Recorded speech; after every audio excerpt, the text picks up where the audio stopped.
I'm Margot Politis. Welcome to Study English, Ielts preparation. Today on Study English, we're looking at adjectives. How do you use them? How do you order them? And how do you use them to compare and describe things? First, let's listen to some descriptions about the world under the sea in the Gulf of Carpentaria off the north coast of Australia. It's quite an amazing place. We know more about the surface of the Moon or the surface of Mars than we do about the seafloor. The seafloor remains the last unexplored frontier. This is because it's covered by this impenetrable ocean layer that we can't see through. The only way we can see the seafloor is using sonar. The largest reef they mapped is about 10 or so kilometres across. It's an oval-shaped feature, so it covers around 100 square kilometres. Because of the fact that they are submerged in 30 metres or so of water, the reefs are very hard to see. No one had realised that the Gulf contained reefs just like the Great Barrier Reef. Being able to describe things properly is an important communication skill. You need adjectives for descriptions. They usually come before the nouns they are describing. The red car. But when you want to accurately describe something, you often need to use more than one adjective in a row. What if the car is big, red, and made of plastic? We call it the big red plastic car. Notice that the adjectives are usually separated by commas.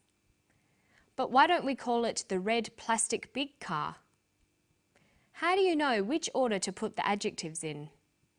Well, for native speakers, it's just that it sounds right. But luckily, there are some rules. It's called the Royal Order of Adjectives. Let's have a look at it. First, we have the determiner. That's articles, a, an, the. Numbers, or a word that describes the amount of something.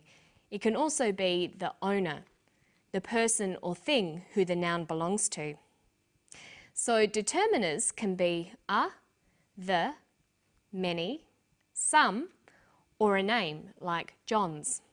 So we can have a car, many cars, John's car. The second type of adjective is opinion or observation. This tells you something about the quality of the noun. Useful, cheap, ugly, beautiful. Then we have size. For example, enormous, tiny, huge. Followed by age. It could be old, modern, 7-year-old. Then shape. Perhaps oval, circular or flat. A colour, like white, black or blue. Then we have adjectives that describe origin, where the noun is from. For example, Thai, Indonesian, Australian. Followed by material, what the thing is made of, like copper, plastic or wooden. Lastly is the qualifier. This is something that's an integral part of the noun. Examples might be a rocking chair, a wedding ring, an electric oven. There are, of course, a few exceptions to these rules, but it's important that you learn them and practice them whenever you can. Have a look at these words and see if you can turn them into a phrase. Wooden, square, useful, box, lilies. Well, box is the noun, but what comes first? The determiner. Whose box is it? It's Lily's box. So lilies comes first. Then that's followed by the observation. The box is useful. Then the shape. It's square. Then finally the material. It's a wooden box. So we have Lily's useful square wooden box. Good. Now let's listen to some strings of adjectives from the clip. The seafloor remains the last unexplored frontier. This is because it's covered by this impenetrable ocean layer that we can't see through. The largest reef they mapped is about 10 or so kilometres across. She calls the seafloor the last unexplored frontier. Let's look at that phrase. Frontier is the noun. The other words are describing the noun. First we have the determiners, the and last. Last expresses a number, so it goes second. Then unexplored. That's an observation. It's a quality of the frontier. Okay, now what about this impenetrable ocean layer? Well, layer is the noun. All the other words are adjectives. This is the determiner. Impenetrable is an observation. It describes a quality of the ocean layer. Ocean here is the qualifier. Almost part of the noun, it's not just a layer, it's an ocean layer.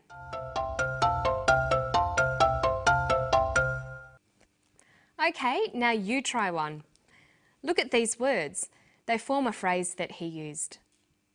Largest, reef, the. Well, reef is the noun, so it comes last. The is a determiner, so it comes first. Largest describes the size, so that comes after the. So we have the largest reef. Okay, there's another way adjectives can be used as well. They can stand alone. They describe nouns by following the verb to be. When used in this way, adjectives are complements. Listen to one here. The Gulf of Carpentaria is very flat and featureless. The Gulf of Carpentaria is very flat and featureless. In a phrase, this would be the very flat, featureless Gulf of Carpentaria. But used as a complement, the phrase becomes a full sentence. The Gulf of Carpentaria is very flat and featureless. We can take the phrase, the big red plastic car, and turn it into a sentence. The car is big, red and plastic.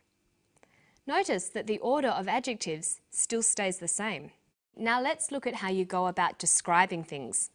It's often necessary to focus on particular features such as shape, size, dimension, weight, colour or texture. The more you have built up your vocabulary of adjectives, the better your ability to describe things accurately. So you might write up adjective lists according to groups. To describe shapes, we can say circular, triangular, rectangular, spherical, but we just say square. It's also possible to describe something by saying it's like something common. So we can say something is egg-shaped or kidney-shaped. Listen. The largest reef they mapped is about 10 or so kilometres across. It's an oval-shaped feature, so it covers around 100 square kilometres. When you're writing, you should always aim to make your descriptions as accurate as you can. But sometimes you can't be exact and you need to describe something approximately. The largest reef they mapped is about 10 or so kilometres across. It's an oval-shaped feature, so it covers around 100 square kilometres. Because of the fact that they are submerged in 30 metres or so of water, the reefs are very hard to see. Dr. Harris uses the words about, around, or so with numbers. About 10 kilometres, around 100 square kilometres, 30 metres or so. Notice that the phrase or so always comes after the number, but the others all come before. You might also hear people say around about. In formal language, we'd probably say approximately. These are all signs that the amount is not exact. And now it's around about time for me to go. I'll see you next time for more Study English. Bye-bye.